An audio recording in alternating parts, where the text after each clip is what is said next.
Hello everybody and welcome. In this video I'm going to show you how to charge your headphones JBL Tune 510 using your phone.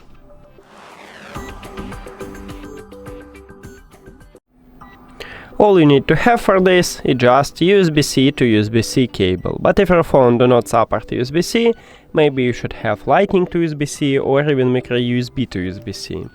Now connect USB-C cable to your phone. And then, at the top of the right ear cup, we have USB-C port. So connect USB-C cable right at this port. And then,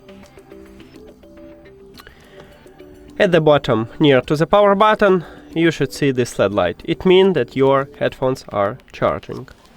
And that's it. Thank you for watching this video. If you found it helpful, please consider subscribing to the channel and leave the like on the video. See you later!